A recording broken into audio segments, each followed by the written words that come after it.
A fourth juror has been selected in the trial of the police officer accused of killing George Floyd. Judge Peter Cahill is in charge of the trial of Derek Chauvin, the officer accused of killing George Floyd last May in Minnesota. Yesterday, several potential jurors were dismissed, including some who said they would not be able to set aside their strong views on the case. The former police officer has pleaded not guilty to 2 charges related to Floyd's death.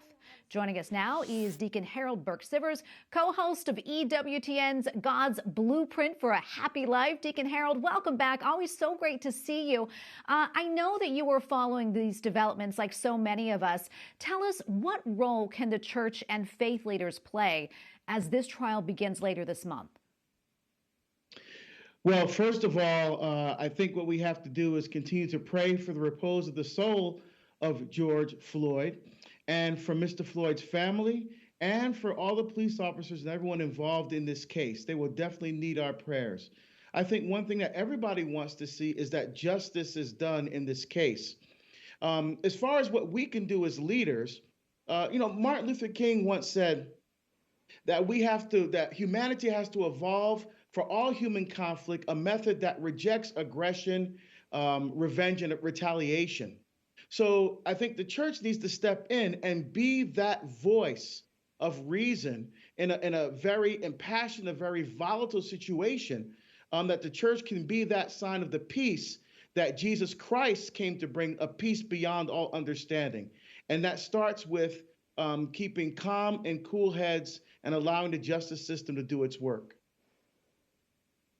Yeah, and I'm so glad you said that, because there are fears that if Officer Chauvin is acquitted, there could be more violence like we saw last summer. How likely do you think that is to happen, and what would you like to see as the response to this trial and its eventual outcome?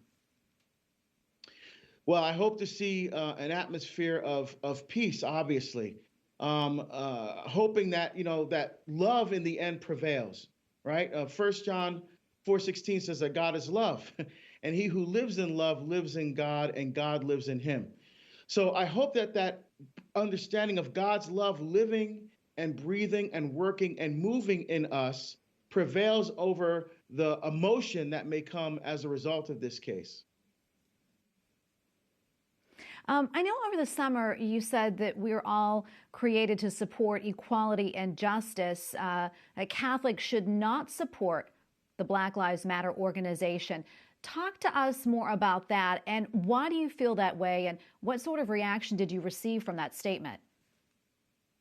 Well, the statement itself, Black Lives Matter, there's nothing wrong with that.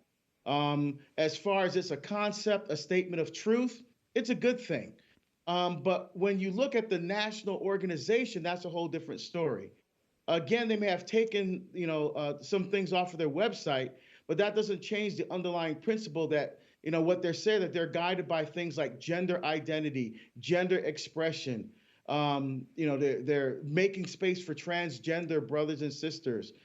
They specifically talk about dismantling the family.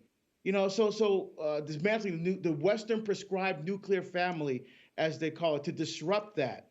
And what we should be doing is bringing people together, not pulling people apart. And as I said before, if Black lives really matter, why aren't they protesting Planned Parenthood, an organization that takes the lives of thousands and thousands of Black lives every year? What about economic growth and stability and development in Black neighborhoods? What about the end of drug and gang violence? What are they doing to actually build and strengthen Black families? In fact, what are they actually doing to make Black lives matter? And I don't see that doing anything. So we as Catholics cannot support an organization whose underlying principles have nothing to do with our values. Well, Deacon Harold, thank you so much. Those are all great questions to bring up, and we look forward to having you back on the show again. Deacon Harold Burke-Sivers, co-host of EWTN's God's Blueprint for a Happy Life. Thank you so much. You're most welcome. Thank you for having me.